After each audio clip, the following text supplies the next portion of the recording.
महाराष्ट्रातले इंदिराजी गांधींच्यावर, सोनियावर, राहुल गांधींच्यावर प्रेम करणारे हे लोक जागेवर आहेत. काँग्रेसचा जो बेस आहे साधारणतः त्यांना सांगते अल्पसंख्याक लोक मोठ्या प्रमाणात आपल्याबरोबर आहेत. पण आम्ही तुम्हाला एक विश्वास देतोय की उद्याच्या पंचायत समितीच्या निवडणुकीमध्ये याच्यात लाडक्या बहिणीचा काही संदर्भ नाही, याच्यात वीज बिल माफ करण्याचा काही संबंध नाही, याच्यात तुम्ही किती पैसे वाटले आणि काय काय कामं केली याचा काही संदर्भ नाही. यशवंतराव चव्हाण साहेबांनी स्थानिक स्वराज्य संस्था या पंचायत राज्याची संकल्पना याच्यासाठी मांडली. स्थानिक पातळीचे प्रश्न, स्थानिक कार्यकर्ता आणि त्याला स्थानिक पाठिंबा निवडून येण्यासाठी या मुद्द्यावर उद्याच्या निवडणुका होणार आहेत. त्यामुळं लोकसभा, विधानसभा आणि स्थानिक स्वराज्य संस्थेच्या निवडणुकांच्या मध्ये आणि ग्रामपंचायतीमध्ये सगळ्या निवडणुकीत फरक करून त्या निवडणुका लढवायच्या आहेत. आम्ही महाविकास आघाडीच्या वतीनं नवीन कार्यकर्ते देऊन चांगल्या प्रतिमेचे, समाजामध्ये प्रस्थ असणारे, समाजाचा पाठिंबा असणारे आणि आमच्यात कुठेही मतभेद न होऊ देता, कारण आता तुमच्या सगळ्या जागा रिकाम्या आहेत. पूर्वी असं होतं की प्रत्येक जागेवर कोणतरी थांबलेलं होतं, त्याला बाजूला कसं करायचं. आम्हाला हे भाग्य समजतो आम्ही, त्याचा आम्ही फायदा घेतो की सगळ्या जागा पंचायत समिती, मार्केट कमिटी, खरेदी विक्री संघ, नगरपालिका, नगर परिषदा या जिल्ह्यामध्ये महापालिका सोडून अन्ना भविष्यामध्ये 500 जागांच्यावर आपल्याला उमेदवार द्यायचे आहेत. त्यामुळे ती तयारी महाविकास आघाडीच्या वतीनं आम्ही करत आहोत. मला आपल्याला विनंती करायची, तुम्ही माध्यमावर प्रचंड प्रेम आहे समाजाचं, खात्रीपूर्वक आमचे निवेदन वर्तमानपत्रातून आणि माध्यमातून समाजापर्यंत पोहोचवावं या आमची विनंती. धन्यवाद. आणि तसं पाहिलं तर हे म्हणण्यासारख्या गोष्टी असतात, कोण गेलं, काय नुकसान झालं नाही, असं फक्त आपल्याला बरं वाटेल असं त्यासाठी म्हणत असतो. पण कुठल्याही गोष्टीचं वास्तव हे स्वीकारलं नाही. एक कार्यकर्ता गेला तरी त्या पक्षाचं नुकसान होतं असं कारण एक कार्यकर्ता मी मानणारा आहे. त्यामुळं पक्षाची किती पडझड झाली, आता तुम्ही काय परिस्थितीत आहात, हा कुठल्या गोष्टीचा खऱ्या अर्थानं आम्हालाही ब्लो आहे. आणि त्या दृष्टीनं आम्हालाही फिरावं लागेल. काही कार्यकर्ते आम्हाला सांगतायत आम्ही बरोबर आहोत पक्षाच्या, परंतु प्रत्यक्ष आज परिस्थिती बदललेली आहे. हे वास्तव प्रत्येक पक्षाने स्वीकारलं पाहिजे. काय की एखादा कार्यकर्ता गेल्यानंतर मगाशी सांगितलं की पक्षाचं नुकसान होतच, परंतु एखादी व्यक्ती गेल्यानंतर मी तुमच्याबरोबर आहे, या पक्षाबरोबर आहे, कारण सध्याचं राजकारण हे व्यक्ती केंद्रित झालेलं आहे. मोदी काढल्यानंतर काय लोकांना जाणीव होईल, त्याच पद्धतीनं आपल्याही आमच्या पक्षामध्ये कोण गेल्यानंतर ती जाणीव आम्हालाही झालेली आहे. आणि ठिकाणी अडचणी हे येत राहतात. परंतु याचा अर्थ असा नाही की पक्ष संपतो, अशातला भाग नाही. विशेषतः काँग्रेसच्या बाबतीत मी बोलेन, काँग्रेस अनेक वेळा दुभंगली, तिभंगली, चौभंगली सुद्धा, परंतु याचा अर्थ पक्ष संपला का? नाही संपला. त्या पद्धतीनं अजूनही आमच्याची लोक येतात, फोन करतात, कधी कधी भेटतात आणि एक नैतिक पाठिंबा आम्हाला देतात की आम्ही बरोबर आहोत. शेवटी आम्हाला धडपड करावं लागेल, धडपड करू. कारण कशाच्या जीवावर म्हणतो की कार्यकर्त्यांच्या जीवावर म्हणतो, जे कार्यकर्ते काही आहेत त्यांनी जो विश्वास दिलाय, त्यांनी जी उर्मी दिली, त्या दृष्टिकोनातून आम्ही परत एकदा उभी राहू. आणि काँग्रेसला जो झटका बसलेला आहे तो निश्चितच आम्हाला मान्य आहे. परंतु मगाशी सांगितलं की धोरण बदलत नाही. वैचारिक धोरण जे आहे, पक्षाचं विचारधारा जी आहे, ती लोक सहजासहजी विसरणार नाही. कारण मला असा मानणारा कार्यकर्ता आहे. आज मला पक्षाने दिलं, चेतन भैयांना दिलं, राजीव बरकडेंना दिलं, साहेबरावांना दिलं, घेतं का काँग्रेसमध्ये राहणारच आहे. पण माझा विश्वास कुणाच्यावर आहे की ज्याला काहीच दिलं नाही अजून पक्षानं, तरी तो मतदार म्हणून काँग्रेसला आहे. त्याच्यासाठी खऱ्या अर्थाने मी सॅल्यूट करतो की ती खऱ्या अर्थाने विचारधारा आमची आहे, ती काँग्रेसची आहे. आणि अनेक वर्षाची तपश्चर्या काँग्रेसने केलेली आहे. हे भावना आणि खऱ्या अर्थानं प्लॅटफॉर्म आम्हाला तयार कोणी दिलाय तर राहुल गांधींनी दिलाय. ते राहुल गांधी आत्ता जे पाहतात की ज्यांना पप्पू म्हणून हिरवलं गेलं, जवळ कित्येक कोटी रुपये खर्च त्या माणसासाठी केले, परंतु आज पप्पू राहिलाय का? त्यांनी त्यांचं उत्तर द्यावं. आम्ही म्हणणार ना ते पप्पू नाही राहिले नाहीत, ते कोण झाले, ती जनता देईल. परंतु तो विश्वास आम्हाला राहुल गांधींनी दिलाय, जो याच्यापूर्वी मागच्या 2 वर्षापूर्वी त्यांनी दिलेली भारताची प्रचंड मोठी पदयात्रा, भारत यात्रा, ते कशाचं होतं काय? ते खऱ्या अर्थानं माणसामध्ये मिसळणं. काँग्रेस तुमच्या बरोबर हे सांगण्याची त्यांनी जो भूमिका घेतली, आणि काँग्रेस ही एक प्रवाह आहे. मुळात काँग्रेसचा अर्थच आहे एकत्र येणं, ही खऱ्या अर्थानं भावना काँग्रेसची आहे. म्हणून मला अजिबात त्यामध्ये कुठली भूमिका हे वाटत नाही की काँग्रेस परत एकदा उभी राहील, आणि महाविकास आघाडीच्या माध्यमातून आम्ही परत ज्या पद्धतीनं आम्ही लोकसभा लढलो, ज्या पद्धतीनं आम्हाला विधानसभा लढवावी लागली, त्याच पद्धतीनं आम्ही येणाऱ्या स्थानिक स्वराज्य संस्था, या स्थानिक स्वराज्य संस्था 2017 पासून घेतल्या नाहीत. कारण यशवंतराव चव्हाणांनी खऱ्या अर्थानं आपल्याला सत्तेचं विकेंद्रीकरण कसं करायचं हे यशवंतराव चव्हाणांनी सांगितलं. त्या पद्धतीने जिल्हा परिषद, पंचायत समिती, ग्रामपंचायत या ज्या भूमिका आहेत, याच्यामध्ये खऱ्या अर्थानं कार्यकर्ता ह्या निवडणूक लढवतो. इथून विधानसभा असेल, लोकसभा असेल, या निवडणुका खऱ्या नेत्यांच्या निवडणुका आहेत. पण इथून ग्रामपंचायत असेल, पंचायत समिती असेल, जिल्हा परिषद असेल, नगरपालिका असेल, याच्यातून मगाशी सांगितल्याप्रमाणे त्या निवडणुका कार्यकर्त्यांच्या आहेत, आपल्या आहेत. ही भूमिका खऱ्या अर्थानं कार्यकर्त्यांना वाटली पाहिजे, आणि त्याच दृष्टीनं आम्ही त्यामध्ये निश्चितच यशस्वी होऊ हा विश्वास माझ्या मनामध्ये आहे. या कार्यकर्त्यांच्या माध्यमातून मी तो विश्वास तुम्हाला देऊ शकतो. म्हणून मला याच्या व्यतिरिक्त कुणाचं नाव न घेता किंवा याही पत्रकारांना मला हेच सांगायचंय, कुणाबद्दल मला आकाश निश्चित नाही, कारण व्यक्ती संदर्भात मी कधी बोलत नाही. मला धोरणात्मक बोलणं, पक्षाचं धोरण काय, अशा पद्धतीनं पुढे जायला पाहिजे, ही भूमिका माझी आहे. त्यामुळे भविष्यात मी कधी बोलणार नाही की हे असे होते, ते तसे होते. कुठल्याही इथून मागच्या काळामध्ये माझं जर रेकॉर्ड पाहिलं तर मी कधीही कुणाच्या बाबतीत वैयक्तिक टीका आणि कधीच करणार नाही. धन्यवाद. सासवड नगरपालिकेला 22 जागा झाल्यात, तर त्यापैकी तुमचा काय फॉर्म्युला ठरलाय सासवड आणि जेजुरी नगर परिषदेबाबतीत कोण किती जागा लढवणार? अजून काहीच नाही ठरलं.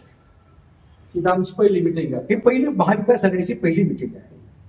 आता याच्यामध्ये काही शेवायचं काय विचार? तर याचं तर तुमच्या प्रश्नाचं पहिलं उत्तर देतो. याच्यामध्ये काय अजून आरक्षण पडणार आहे. एखाद्या प्रभागामध्ये समजा आमचं प्राबल्य चांगलं आहे, परंतु त्या आरक्षणाची जागा जर आमच्याकडे नसेल तर आम्हाला नक्कीच आमचे जे समन्वय पक्ष आहेत तर त्यांच्या पक्षाला त्या ठिकाणी आमची ताकद देऊन आमचा उमेदवार म्हणजे महाविकास आघाडीचा उमेदवार त्या ठिकाणी निवडून आणायचा. त्याच्यामुळे जागा वाटप हा आमच्या दृष्टीने नगण्य आहे. म्हणजे जरी तुमच्या बाजूने किंवा विरोधकांच्या बाजूने जरी हा प्रश्न असेल की जागा वाटपाचं काय ठरलंय का, तर महाविकास आघाडीमध्ये जागा वाटपासाठी कुठलेही या ठिकाणी वादविवाद होणार आहेत हे मी तुम्हाला या ठिकाणी 100% सांगतो. तुमच्या मागाच्या प्रश्नाचं उत्तर देतो की आता हे जे गेलेत त्याच्यानंतर शिल्लक राहिलेले किती आहेत, तर त्या प्रश्नाचं सरळ साधं उत्तर माझ्याकडे एकच आहे. शिवसेनेला असे अपघात खूप वेळा घडलेले आहेत आणि अपघात घडले म्हणूनच त्याच अपघातातून आम्ही घडलेलो आहे, अभिजित घडलेलं आहे. खरं सांगतो तर आज हे संपूर्ण तालुक्याची सूत्र आमच्याकडे मेन कारण म्हणजे पहिले गेले म्हणून ती सूत्र आमच्याकडे आली आणि आम्हाला आमची ताकद या ठिकाणी सिद्ध करण्याची संधी मिळते. त्याचं खरं कारण म्हणजे ह्या येणाऱ्या स्थानिक स्वराज्य संस्थेमध्ये भले यश आलं तर ते आमच्यामुळे आलेलं असेल आणि जर अपयश आलं तर ते सुद्धा आमच्यामुळे आलेलं असेल हे मी तुम्हाला या ठिकाणी नक्की सांगतो. जसं प्रत्येक वृक्षाची पालवी, जुनी पालवी गेल्याशिवाय नवीन पालवी येत नाही, तसे जे जुने गेले म्हणूनच आम्ही या ठिकाणी उद्या चालू. म्हणजे मला जिल्हा प्रमुख पद मिळालं, मला माझ्या त्या पदाचा या ठिकाणी नक्कीच मान सन्मान करून मला माझी ताकद दाखवते. अभिजित या ठिकाणी स्वतंत्रपणे त्याचा आता या ठिकाणी अस्तित्व सिद्ध करण्याची सगळ्यात मोठी संधी म्हणजे महानगरपालिका नगरपंचायत असेल, नगरपालिका असेल, मार्केट कमिटी असेल, आता ग्रामपंचायती असतील, या सगळ्यातून हे जे काही सिद्ध करायचे हीच वेळ आहे. आणि यांच्यामुळे आम्ही तर म्हणेल यांचे आमच्यावर हे खूप मोठे उपकार झाले. हे गेल्यामुळे ती संधी आम्हाला मिळाली आणि त्या संधीचं आम्ही नक्कीच सोनं करून दाखवतो. तुम्ही पाहत असाल राज्यामध्ये ग्रामपंचायत निकाल लागत नाही लागत इकडे स्क्रीनवरती आकडेवारी सुरू झालेली असते की किती ग्रामपंचायती कुठल्या पक्षाचा. शाळेला आम्ही आमच्याच गावात राहतो, आम्हाला कळत नाही. खाली आळीला राहतो, वरल्या आळीचा सरपंचाचा खालच्या आळीचा तो कुठल्या पक्षाचा आहे ते मीडियाला कळतं, त्यांच्या पक्षाला लगेच कळतं. ही निवड फेक नेरेटिव्ह आहे. हे लोकांना फक्त भुलभुलाया करायचं कामकाज आहे. खरी जी ताकद आहे ती आता ह्या स्थानिक स्वराज्य संस्थेमध्ये दिसेल. ज्या पक्षाचा नगराध्यक्ष असेल, महापौर असेल, तो ते शहर किंवा ती नगरपालिका त्या पक्षाची हे इतपत मी मानणारा सच्चा कार्यकर्ता आहे. ग्रामपंचायतमध्ये असं काही नसतं. ग्रामपंचायतमध्ये कितीतरी ग्रामपंचायतीमध्ये तो जो सरपंच काम करतो त्या बिचाराचा पक्षच नसतो. तो बिचारा त्या ठिकाणचा जो स्थानिक आमदार असेल अथवा स्थानिक खासदार असेल त्यांच्याकडे त्याला जावं लागतं निधीसाठी. मग तो त्या पक्षाचा लगेच झाला का?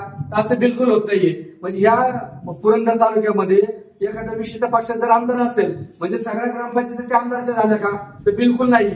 त्या बिचारा सरपंचांना त्याच्या मतदारसंघामध्ये अथवा त्याच्या ग्रामपंचायतीमध्ये विकास निधी आणण्यासाठी आमदाराकडे आणि खासदाराकडे निधीसाठी जावंच लागतं.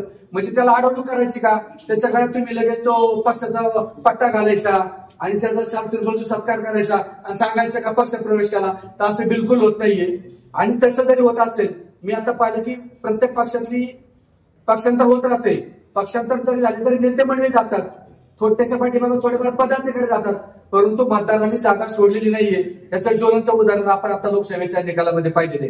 आणि तेच उदाहरण तुम्हाला आता त्याची खात्री करायची असेल तर येणाऱ्या स्थानिक स्वराज्य संस्थेमध्ये दिसून येणार आहे. आज तुमची बैठक होती, तालुक्याचे राष्ट्रवादी काँग्रेसचे अध्यक्ष नाहीये. आपण सांगायचं राहिलं मी, झेंडे पाटील साहेबांची थोरली बहीण वारली मगाशी सांगितलं तुम्ही नंतर. त्यामुळे आप्पा आणि झेंडे पाटील त्या महिलेला गेले आमच्या सगळ्यांच्या परवानगीने पाठवले ना आणि आम्ही थांबलेलो. प्रातिनिधिक स्वरूपात तिन्ही पक्षाचे लोक आहेत. ऍडिशनल उलट आपचे दत्ताकड आलेले आहेत. त्यांचा निर्णय अजून राज्य पातळीवर होतोय. त्यांच्या भावना अशा आहेत की तो होईल आणि आपण बरोबर राहू असा त्यांचा प्रयत्न आहे. त्यामुळे तिन्ही पक्षाचे प्रातिनिधिक स्वरूपात या मला अभिप्रेत होते ते लोक आलेले आहेत. वर्षापासून वॉर्ड रचनेच्या संदर्भात आदरणीय कलेक्टर साहेबांच्या इथे गेले 7-8 वर्षापूर्वी झाली होती.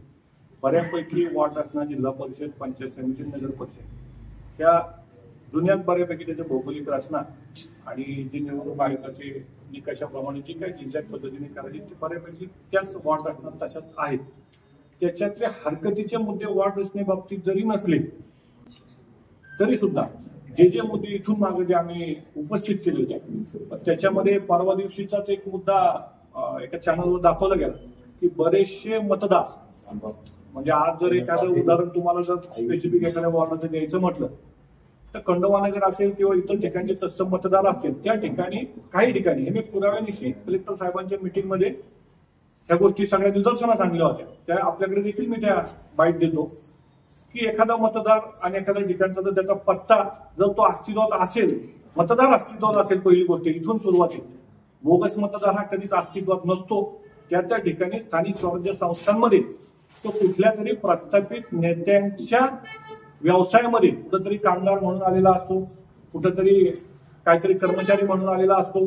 आणि असे मतदार, अशी जी लोक आहेत ती मतदार यादीमध्ये घुसवली जातात. आणि ती मतदार यादीमध्ये घुसवल्यानंतर त्यांचा जो पत्ता जो संक्षिप्त स्वरूपात टाकला जातो, झोपडी हा काय पत्ता होऊ शकत नाही. ह्या मतदार यादीतल्या गोष्टी मी निदर्शनास आणलेल्या आहेत. त्याच वेळेस जे मयत लोक होते त्यांचे जे काही विषय होते मृत्यूचे दाखले मी तिथं घेऊन त्या मतदारांची देखील नोंद ताज्या मतदार यादीमध्ये होती. असे बरेचसे मुद्दे त्या अनुषंगाने त्याचे मुद्दे त्याच्या वेळेस तहसीलदार साहेब असतील, प्रांत साहेब असतील आणि बरेच वर्षापासून हे मुद्दे उपस्थित करतोय. त्यावेळी देखील आम्ही ते उपस्थित करायचा प्रयत्न केला. परंतु आज अशी परिस्थिती, आजच्या गोष्टी पूर्णपणे संपलेल्या आहेत. किंबहुना काही ठराविक गोष्टी, ठराविक दिवस आहेत त्याच्यावर ऑब्जेक्शन घ्यायची. परंतु या सगळ्या गोष्टी मागे टाकून आता आपल्याला निवडणुकांना ताकदीने सामोरं जावं लागतंय आणि निश्चितपणे त्या ताकदीने आम्ही त्या पद्धतीने सामोरं जाऊन गेल्या 10-20 वर्षाचा आमचा अनुभव या याद्यांच्या बाबतीत निश्चितपणे पाठीशी आहे आणि गाठीशी. त्या सगळ्यावर मात करून महाविकास आघाडी म्हणून येणाऱ्या निवडणुकांना आम्ही नगरपालिका असू अथवा स्थानिक स्वराज्य संस्थांच्या जिल्हा परिषद असू, पंचायत समिती असू, त्याला निश्चितपणे आम्ही ताकदीने. किती टक्के बोगस मतदान आहे सासवडमध्ये? काय मतदार बोगस मतदान म्हणण्यापेक्षा अशी फिक्स स्पेसिफिक टक्केवारी नाही, पण प्रत्येक वॉर्डात अशी जी काही पेरलेली लोक, मग तो कुठलाही प्रस्थापित असू, मी एका ठराविक प्रस्थापिताचं नाव घेत नाही, परंतु त्याच्या वेळेस ज्याच्या हाती सत्ता त्या ठिकाणच्या प्रस्थापितांनी त्या गोष्टीच्या केलेल्या असं त्याचा उहापोह मी आपल्या समोर केलेला आहे. साधारण एकेका यादीमध्ये 150-200 वॉर्डामध्ये ही रचना, एका वॉर्डात जवळपास 22 वॉर्ड, 150-200 लोकांची ही व्यवस्था त्या प्रस्थापितांनी केलेली असती. त्याच्यावर मात कसं करायचं हे निश्चितपणे तुमचं आमचं काम आहे स्थानिक कार्यकर्ता पदाधिकारी बूथ लेवलचा जो बूथ प्रमुख असेल त्याने डोळ्यात तेल घालून काम करणं, निश्चितपणे या गोष्टीला आळा बसेल. बूथ लेवलचा काम करणारा पदाधिकारी अतिशय सजग हवा आणि किती मोठा प्रस्तावित असेल तर त्याच्यावर बोट करायचं धारिष्ट्य त्याच्याकडे असावं. एवढंच या निमित्तानं सांगतो की धारिष्ट्य त्याच्याकडे असेल तर हा मुद्दा निश्चितपणे गौण ठरतो. विकास आघाडीच्या माध्यमातून सर्व तालुक्यातील आणि जिल्ह्यातील नेते मंडळी या ठिकाणी उपस्थित आहेत. खऱ्या अर्थानं महाविकास आघाडीमध्ये शाहूफुले आंबेडकर यांच्या विचारांचा ऐतिहासिक वारसा जोपासला जातो. 2019 पासून ही महाविकास आघाडी स्थापन झाल्यापासून अतिशय चांगल्या पद्धतीचं कामकाज करणारी नेते मंडळी माणसं या पक्षामध्ये राहिलेली आहेत आणि जे गेले ते आपल्या सोयीनुसार गेलेले आहेत. त्यामुळं मतदार राजा आणि महाविकास आघाडीची जी राहिलेली नेते मंडळी प्रामाणिकपणे यापुढे काम करतील.